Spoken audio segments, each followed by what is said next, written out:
Hello and welcome to the Advanced Age Role-Playing Gamers podcast. I'm Nathan. I'm your host, and I've got a special co-host with me today, Tony fucking Kupo. Actually, he hates when I do that, so it's Anthony fucking Kupo. Okay, that's okay. Hey, how you doing? Thanks for having me. We have with us a very special guest, Chris Prynoski, the founder and president of Titmouse. Hey. And we are calling this our We Know Where the Bodies Are Buried edition of Between Two GMs. Yeah. So, nice. How you doing, Chris? Good. Glad you could join us. Thank you. In your super busy schedule. I want to start off by congratulating you on getting Vox Machina a fourth season signed. Yeah. That's awesome. Nice. We're making it. I also saw that you've got 25 years, this 25th anniversary of Downtown. Yeah. You could get T-shirts on the titmousestuff.com if you want to buy Downtown T-shirts. Yeah. Sorry if I went too early with the plug. Started with the plug. It's never too early to plug. Is that .com or .net? How do I start? I want to give our listeners a little bit of background. You know, since we are like relative nobodies, how do we get this award-winning animation studio to come talk to us? Well, payola. Blackmail. It's blackmail, and the man with the blackmail is Mr. Tony Kupo. So, Chris, do you have any deep, dark secrets that you can share about Tony Kupo? Something that would really embarrass him and possibly get him blacklisted? We only have an hour, but go ahead. Yeah. I'm trying to think. I wasn't prepared for that kind of question. I do remember when this one shoot we were doing back in school where the equipment fell off the back of the truck, and then like you had to go to the police station, and they fucking actually found it, and nobody stole it. Somebody turned it in. That's the story. Maybe, I don't know. I'm trying to think. It might be a story. I don't know. Yeah. I do remember this one time when we were at this bar in like the Lower East Side called Bodega. Yeah. And we were getting real drunk, and Tony Kupo and I decided that it was going to be a fun time to start hurling full glasses of liquor at each other. And they were smashing against the walls. And I guess the bouncers came up to us, and they were ready to fight us. And that's when we realized that we were the assholes, because they looked like they looked at us like we were going to put up a fight. And then we were like, oh, wait, maybe it's not a good thing to be hurling full glasses of alcohol and smashing them against the walls. And we're like, we'll see ourselves out. Don't worry. We realize that maybe just the liquid next time. But it seemed that's a good story. Reasonable thing to do at the time. I don't know why. When I look back at it as probably twice the age of what we were when we were doing that. Like back then, that seemed like that was something you could do, and it wasn't that bad. It was also a different time in New York than it is now. Hey, you know what? That's actually a good segue, because as I recall, not only was it you and I, but we could enter in Jody Schaefer and George Christic. Yeah. And what's interesting is this, Nathan, this was actually the time when MTV Downtown was being made, which is it's kind of funny that we're kicking off. Yeah. And so the hit place at the time, there was that place, and then there was like a place called Siberia. That was it was the only bar in the subway system. You had to go down into the subway, and that was a real shithole, but I loved it.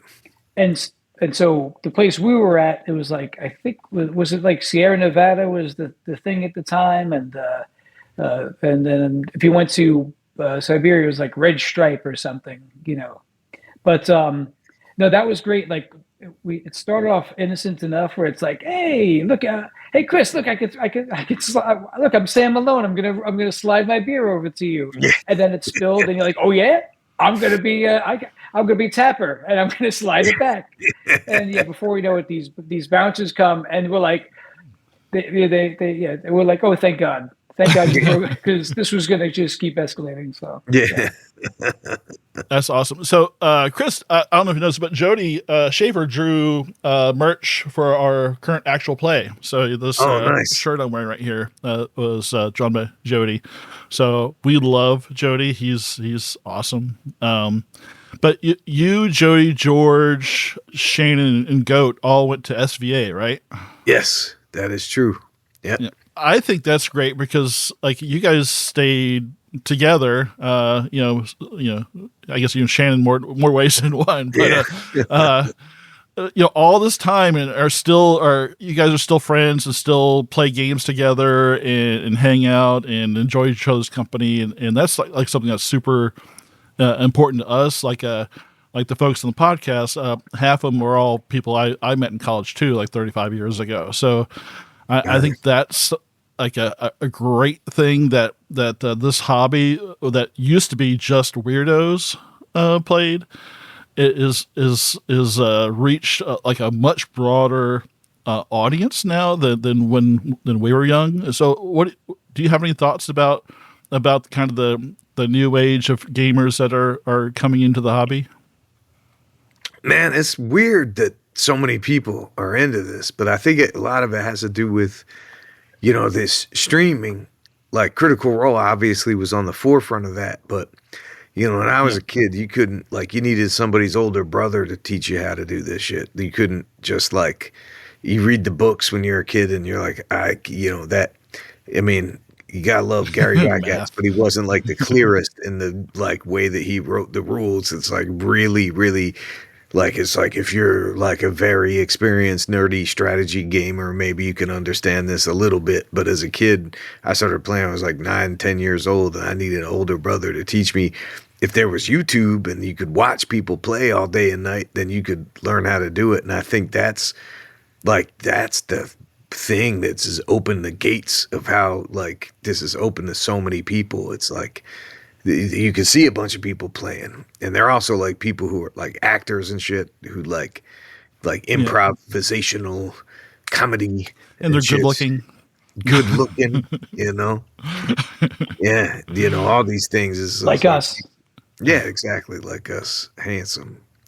We're all handsome on this. So let me ask you, Nathan and I were talking earlier, and I think so what was your first experience with D&D? Like with me, it was actually Shadowrun, like a little bit later on. Yeah. But so how about you? Like when did you get I got some of the books. I think like my parents got me some of those like the basic set, like back in the 80s, and I didn't know, like I couldn't understand it. I would just draw the character. I was just like, I'm gonna just draw this lizard man. It looks cool. And then I'd try and figure out how to do it. And I couldn't comprehend it. And it was my friend's older brother, Andy German. He was another guy from Jersey. His older brother was like, this is how you play. And then we got into it. And I remember when I was in 4th grade, I started really, like every day after school, probably 4th, 5th, and 6th grade, I'd play with a crew of guys, and we would just go bananas, because it was that thing where it was like based in some kind of rule system, but it was basically like anything you could imagine you could do. So we just, it was like replaced our whatever the fuck else we would do before that, play Atari or something, instead we play D&D, Good old Atari. So now you're drawing before you started playing the games. Did the art in the books kind of inspire you in any kind of way to kind of keep drawing? I was always drawing that shit. Yeah. And I've been able to meet a bunch of those guys, going to GaryCon and these different places. Yeah. And Errol Otis just did designs for this latest game, and he did a design for one of the vans that we have in the lobby at Titmouse. It's fucking insane that we get to work with guys like that. It's bananas. Guys that I've met, like Larry Elmore and all different guys, at GaryCon. It's crazy, That's really amazing where you can kind of marry all these like guys. Two hobbies. Yeah. Or, hobby and a career. Yeah, for sure. And that's kind of the dream for a lot of people is to take the things that they love to do and turn it into a career. And just like reading up more about Titmouse, one of the things I kept running into were you guys offer a lot of tips on how how animators can kind of break in and how to build a reel and stuff like that. And I think that's actually pretty cool that you're like lending a hand to the kind of the next generation of artists out there.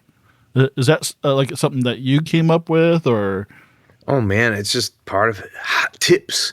That's what we did. I should send it. It's funny. We were doing this stuff there's this expo called Lightbox Expo. I think that's the first time we did these like hot tips. And I got like all these people, these different actors back then. Like this was during like pandemic prime.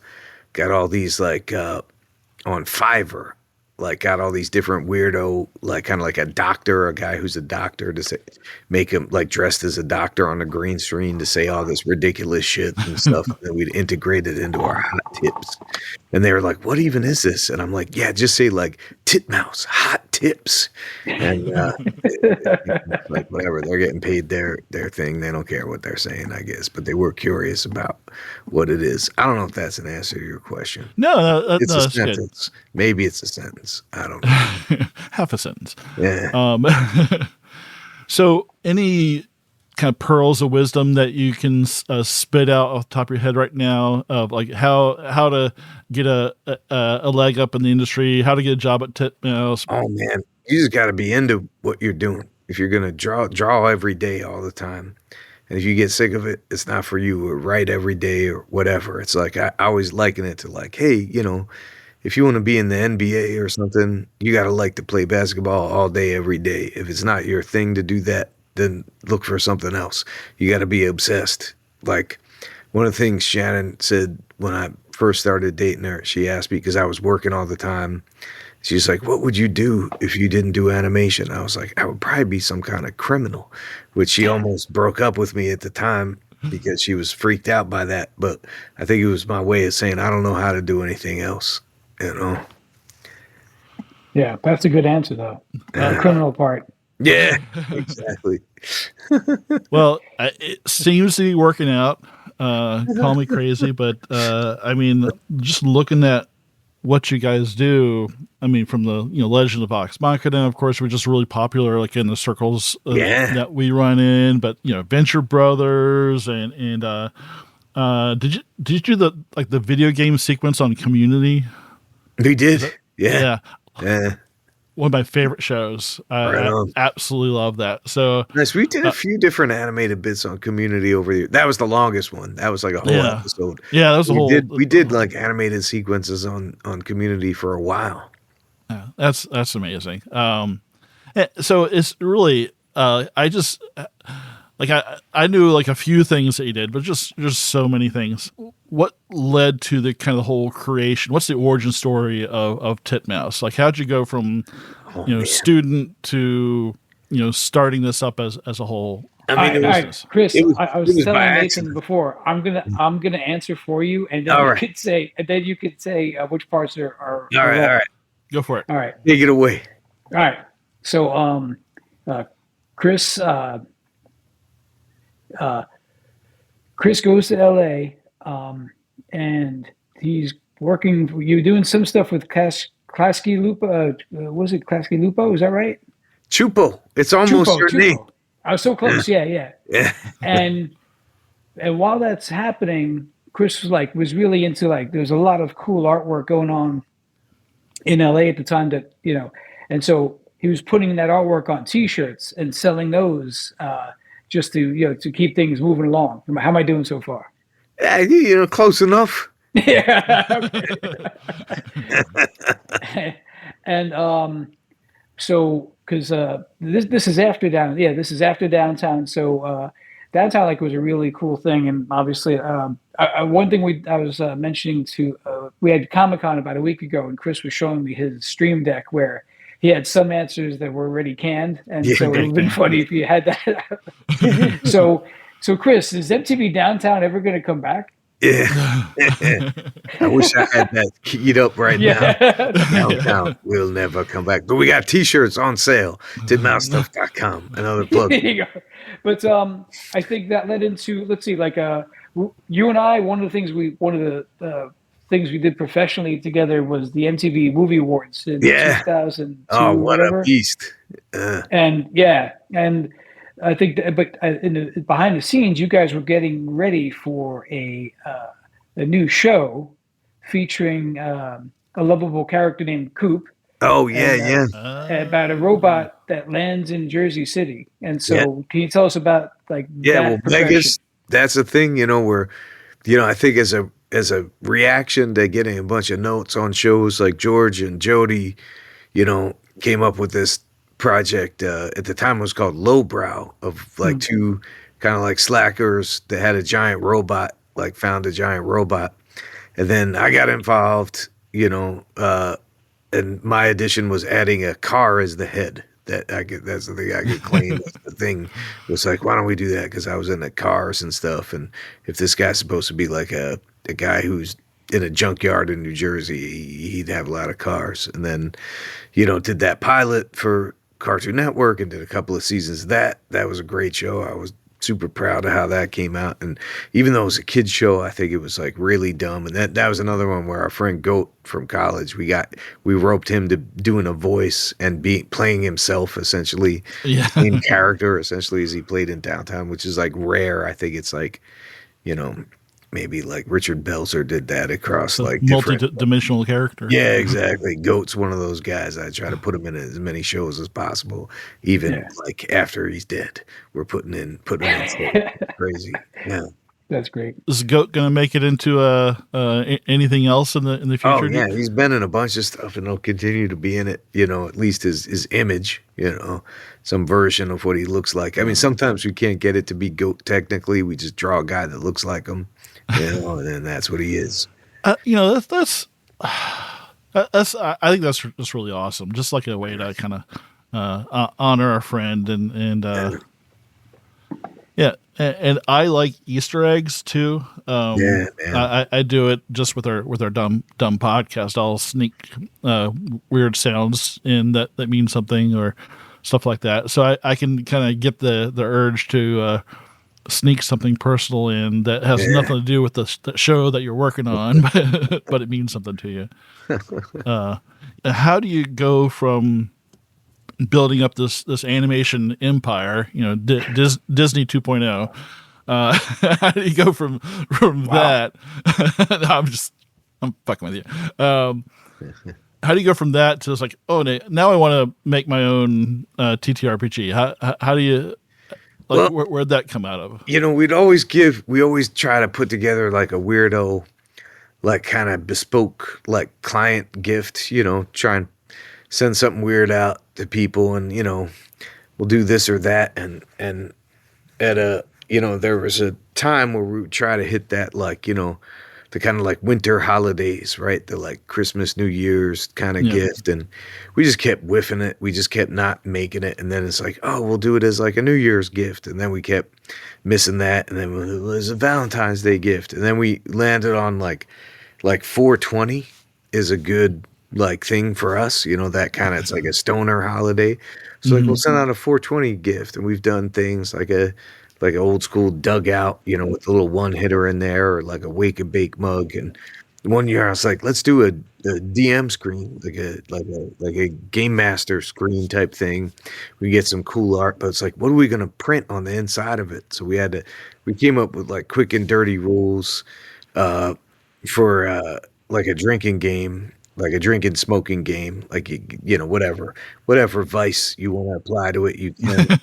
We did it kind of as a joke and play tested it just like once, and it was good enough, and we sent it out. Didn't really think about it, but then people actually played it and liked it. And Luke Gygax, the son of Gary Gygax, this guy I know from GaryCon and this and that, he's like, man, you should do like a crowdfunding campaign for that. I bet people would like that. So I was like, you know what? Let's do it. And we did a couple more play tests, and we added some stuff because all the rules used to be on the screen, and we're like, we need some cards. People are Kupo shooting like an avant-garde. He's like going crazy. It's like, I'm gonna make a reel just of that. Yeah. He's shooting it the way he's shooting it. He loves it. There you go. But please continue. Yeah. But we were just like, hey, let's print stuff out on big cards so people can see this shit while they're drunk and in the dark and stuff. And I was like, well, we know a bunch of cool artists, so let's get a bunch of cool artists to do art for the cards, and that's worked out. And we're in the middle of our crowdfunding. I think we're at like, I don't know, like 86,000 or something like that. Yeah. We're trying to hit 100,000 this week. That'd be cool. We're gonna add some more stuff, some cool, more like an additional stretch goal that if we hit 100,000, this custom T-shirt, we're gonna put it in the Delinquent. If you go for the Delinquent level, you'll get a custom T-shirt. Now, if we hit 100,000, that's our stretch goal, and we're doing a stream on Friday night where we'll be counting down. We'll see what we end up with at that point. That's fun. You have like a billion artists working on this with you, which is pretty cool. Or like maybe 20. I don't know if it's a billion. I might be exaggerating slightly. You tiny bit. Maybe like 25.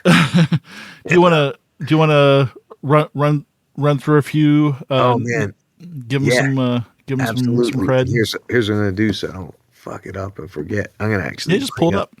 Bring up the backer kit and just read them off. All right, so I'm doing some art.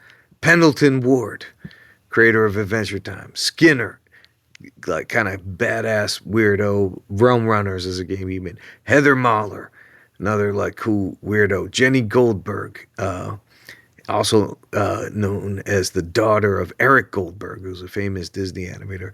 Matt Fury, you might know him. He's Pepe the Frog. Jody Schaefer, who we just talked about. Cheese, another guy that we went to school with. Dave Cooper, like Bananas comic artist, illustrator, painter, cool motherfucker.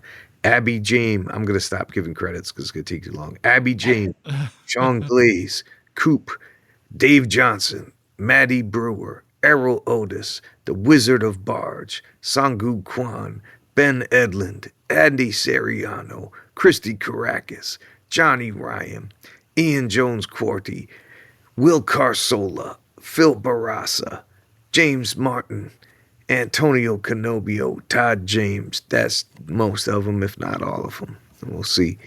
It's a lot of badass. That's a heck of a list there.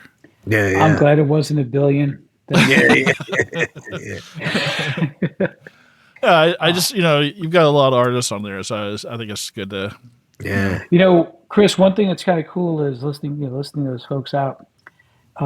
Ben, Jody, it really ranges, and I think what's kind of cool, and I'll get all mushy and say it speaks to you because a lot of these folks, like you've met these guys in college and you've had these tight bonds ever since, and so I think that speaks a lot to who you are because I've worked with people 25 years ago. I never want to see them again.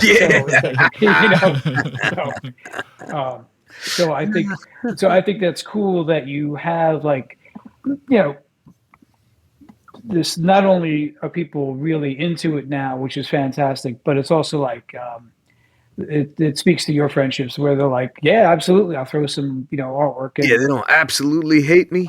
Is that what you're saying? Yeah. Not absolutely. But I think that's another thing that's well, again, I was mentioning it to Nathan earlier was how much do you think there's two questions I had actually, which was like, how much do you think the pandemic also helped with this reawakening? Because I don't remember. I guess I was sort of cognizant of Critical Role. Yeah, before. Well, it definitely grew because I could tell you, like when we pitched, we developed that show.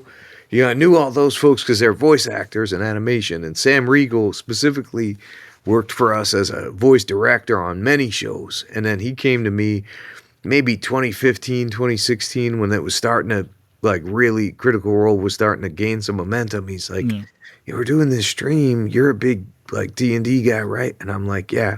Or what we like to call it is a tabletop role-playing game guy, right? You're a big tabletop role-playing game guy.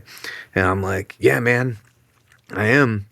And he's like, you think we got a show here? I'm like, yeah, I think so. So we started developing it.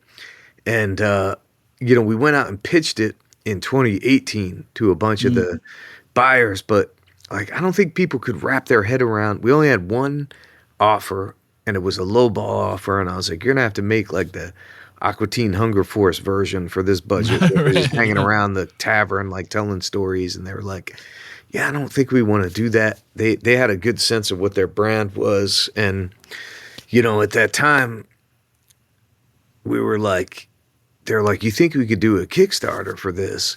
And they had just done one with a partner. They didn't even do it. They just lended their IP to like a mini company, and they had raised like 1.2 million or something just on minis. And I'm like, I think your audience, these critters, I think you might be able to do it. And we labored over this Kickstarter, for the next, like, I don't know, 5 months or something, trying to figure out like what should we ask for, and like maybe if we cut some corners and we put all our resources into it, we could do like a badass special for like 750,000. But it's like, does the Kickstarter audience understand? It's a risk, right? Because it's like, we're an established company, they're an established brand. If you're asking for that much money, you don't know if your audience is gonna like understand that it takes that much money to like make a one-off thing. It actually takes considerably more, but we were like trying to cut all corners. And then we ended up like, it just went bananas. That Kickstarter went bananas, and we raised 11.3 million on that, and we were willing to do like a 10 episode series independently. But what happened was a lot of the buyers that passed came back and they're like, what are you doing with that show now? Because they don't really need money. But the proof of the audience was the thing. They're like, oh, there's all these people who are willing to spend real money to see this show. So Amazon had the best offer, and we've got 3 seasons out now and a 4th one in the works. And, You're actually doing maybe beyond. And we're doing the Mighty Nine. Show as well. And that's coming out great. And, I'm just stoked that this worked out. Who knew?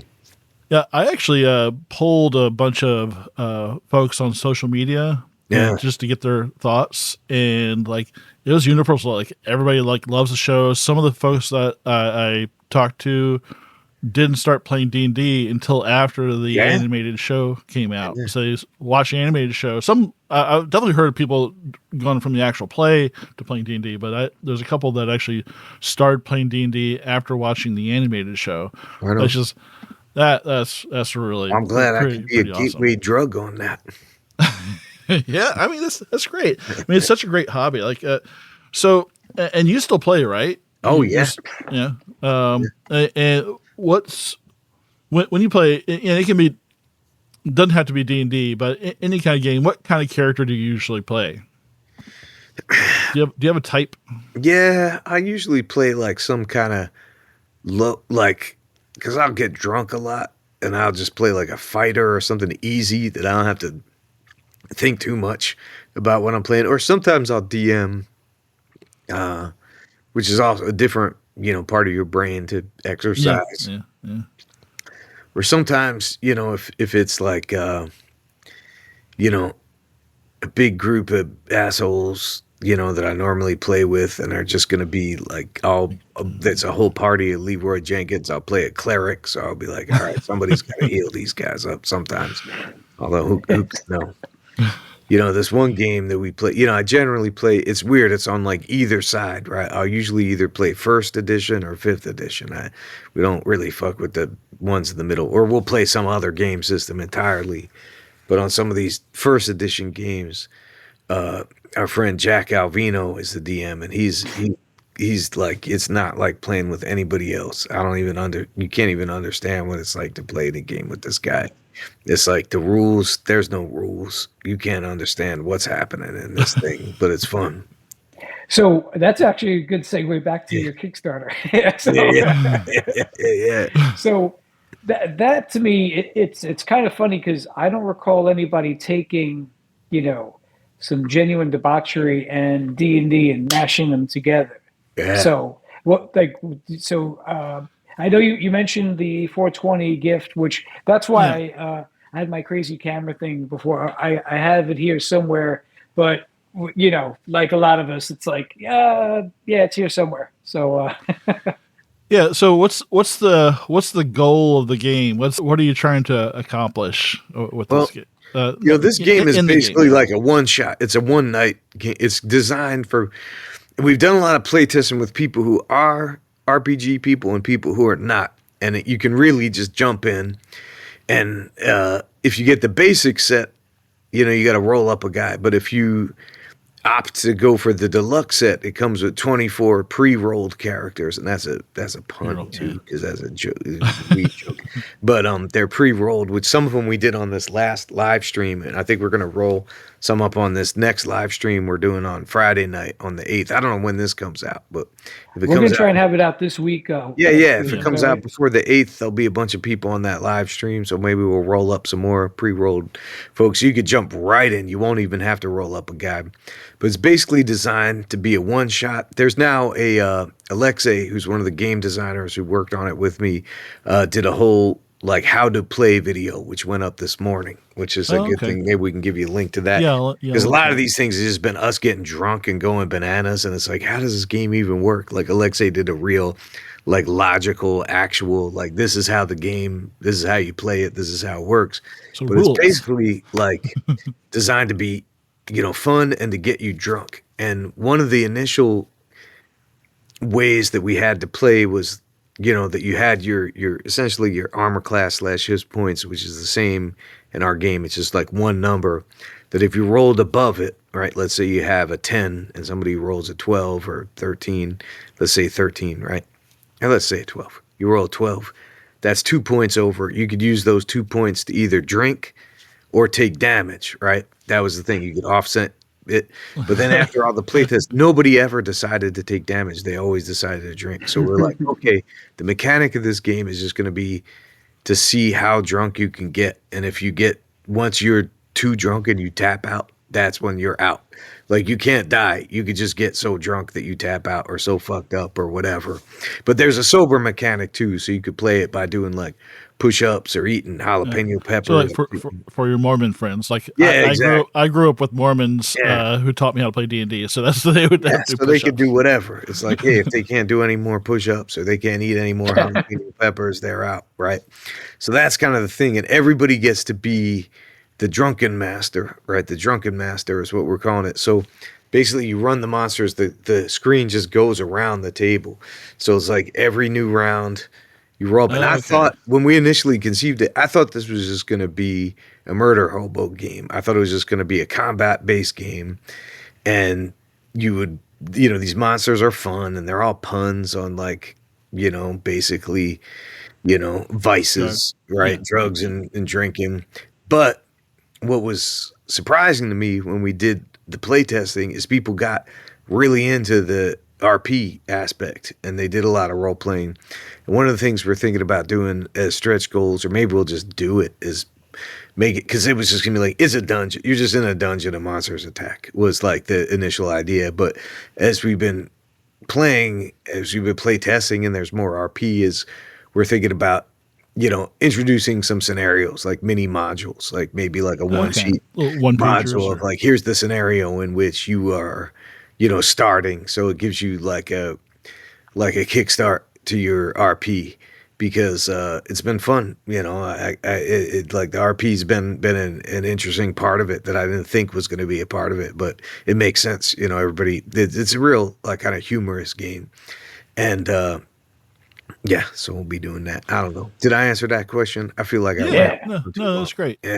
It's kind of grown a lot bigger than what you originally conceived of. Yeah. Like it feels like it went from a joke that I thought nobody was going to play to like a viable game that I thought was just going to be like a combat game that was like one step above a board game to like actually being a somewhat like viable actual role-playing game, like against all odds. It grew into that. You accidentally. And at the end of the day, if you don't want to even play this game, you got a fucking cool ass Dungeon Master screen that glows under a black light that you could use for any other shit. If you want to run another game, cool Skinner like DM screen and have some cool art to look at and a custom 12-sided die, like you could just get it for that if you want. One question about the game: so many games are online right now. Can you play Drunkards, Druggies, and Delinquents online?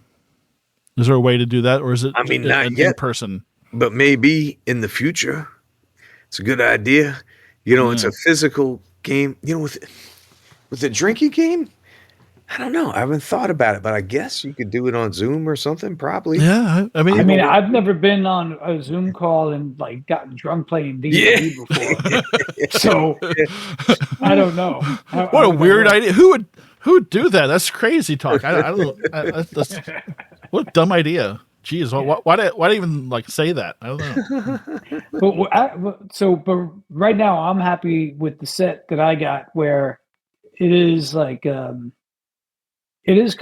The other, I was also mentioning that we had a long conversation apparently earlier, but like I love the fact that like I love the Zoom. It is great, and but it is something different being in the same room and going Yeah. old school, and just like and throwing your full pints of beer at each other. Like it's a lot. It's cool being in Throwing person. up in buckets. Yeah. Yeah. That gives you like a tactile and full sensory Well, it's the smell. experience. Yeah. We've talked to the folks that did Mork Borg. Yeah.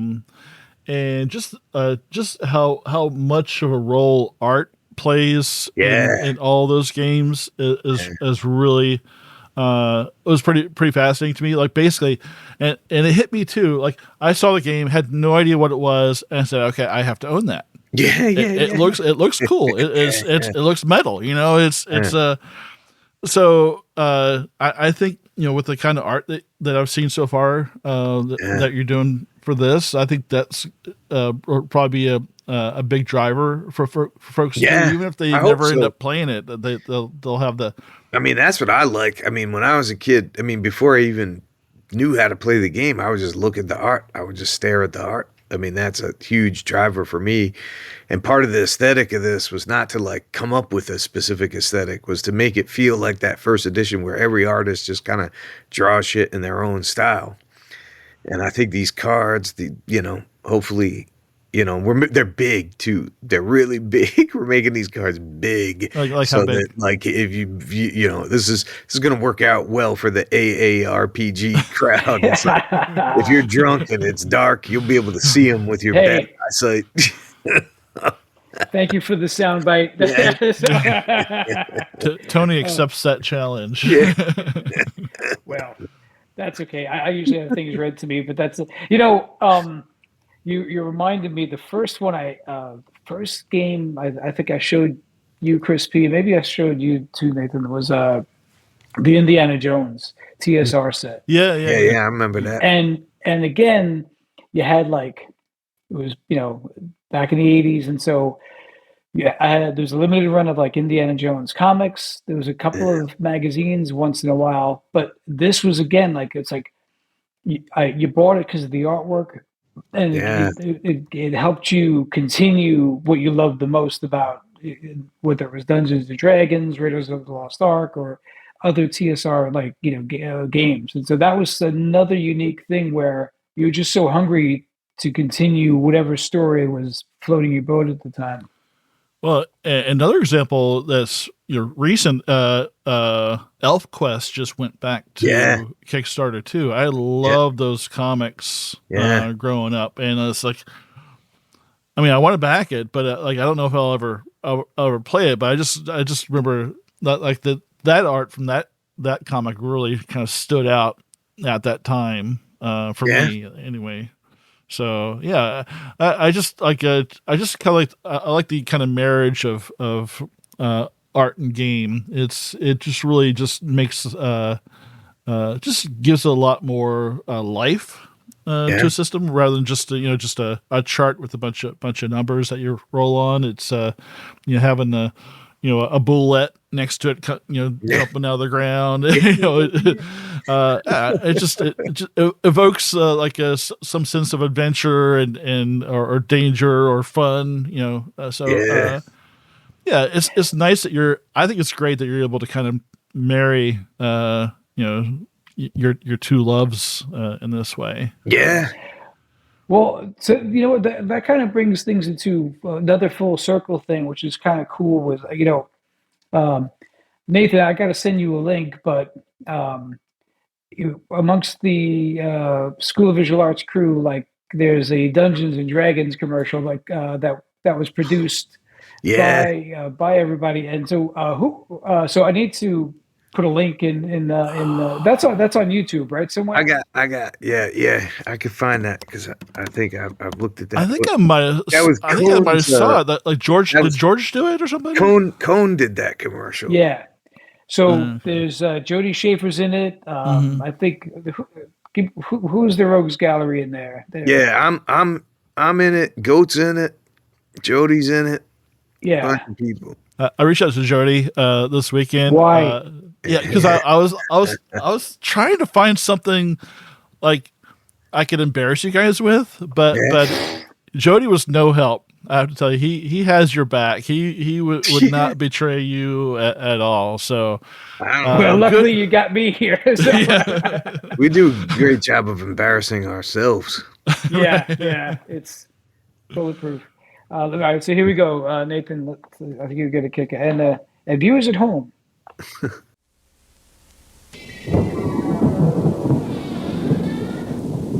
Your heartbeat quickens and your palms grow sweaty as the tension builds within the room.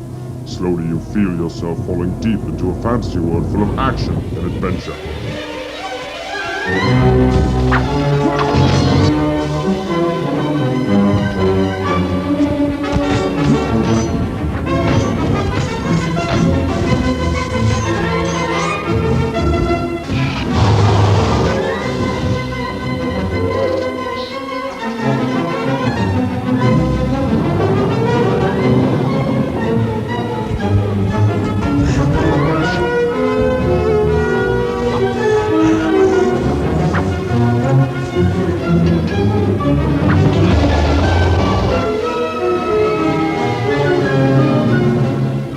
So come, join your friends and enter the realm of Dungeons and Dragons. But Chris, what I was leading up to was like, with this experience and I look at like I was fortunate enough to come to Titmouse, and like it's become a great time to admit that you like Dungeons and Dragons and that you like tabletop. Do you see this? Do you see any projects of your own, like where it's like, hey, here's another angle I'd like to maybe pursue? Is there something you've been thinking about? Like, what do you mean? Another D&D show? yeah. You I can don't know. do your own. I mean, what I like to like call tabletop role-playing game show? no. That's for legal reasons. No. Hey, Chris, have you thought about maybe pondering another tabletop, like maybe your own take on like a cartoon show or something along those lines? That maybe there's a lot of great stuff. There's obviously, but maybe something with your unique spin on it. Well, we're going to be shooting something soon. I'll hit you up with that when that's ready. Yeah. Our own like fucked up take on one of these like people playing tabletop role playing games. We'll see how that goes. I'll let you know. Our buddy Austin is shooting it, by the way. Yeah, that's right. That's right. Yeah, Nathan. What? Oh, yeah. There was one. There is one last thing. Luckily, we've been friends for a long time, and I saw a really, I've been seeing this more and more of these heartwarming pictures on the social media sites involving your kids, and it seems like it's a natural thing. You're passing the torch, and so like, what is that like? Oh yeah, the kids they love playing it. Yeah, like my son and George's son they playing a lot of games. But what my son loves about the other sons, I'll try not to use their names just in case. I don't know if the parents all want their names on here, but Yeah. it's like he loves because he loves like brutality and destruction. He wants to play with them to like they're all like crazy murder hobos like going bananas, and it gives them an outlet to be horrible players, which I I never really understand. grew out of that. So Yeah. yeah, it's great. Like how old? About how old are they? 12. Yeah. Okay. Oh, that's yeah. I mean, perfect days. Like 12, 13, you're supposed to be a murder hobo. Yeah. Even one of the other guys, Matt, his kids, he ran for a game for a bunch of teenage girls, and he was trying to make a fun little game, and they just went total. They killed like everything. Yeah. Everything they could. One of the first games that he tried to run as a DM, he was up against it because it's like half of the game where these like cool like LA like girls, and he was trying to run it at a pool party, and the pool was beckoning them, and they're like, he's like trying to get them to pay attention to the game, and they're like, but then he got them, and then the thing I had to coach him on, I was like coaching DM because one of the girls figured out an angle on the game. He put like a like a store in the middle of the dungeon where they could get magic items and stuff, and like one of the girls realized that she had a spell, like some kind of spell where she could like mind control somebody. And she's like, can I mind control the shopkeeper and make him give us all of his cool shit? And he was like, no. And I was like, man, you gotta let her do it. You gotta let her try. You gotta let her roll for it at least. You can't like determine what the players, you could set up the structure, but you can't tell them what to do. And he got that. Yeah. That's an important lesson to learn at that age, because the players will always fuck with you. They're always trying to break the game. That's what I always think of something that you would never plan for. Yeah. I think it's a lesson now. I mean, yeah. One of our friends, he runs a game, and I feel so bad. He comes up with these amazing, wonderful side quests, and we find ways to ruin it every single time. He created this whole horror scenario, and we all decided that we wanted to be a rock band. And Tony basically plays. Tony's basically Goat. The lead singer for this heavy metal D&D band. So he wanted this nice horror show, and we just turned it into like a total clown show. It was amazing. Nice. Well, anyway, that's enough about me. We're not interviewing us. So. Hey, by the way, where can I get this game of yours? This is time for the plugs. You get it on Backer Kit. If you search on Backer Kit, Drunkards, Druggies, and Delinquents.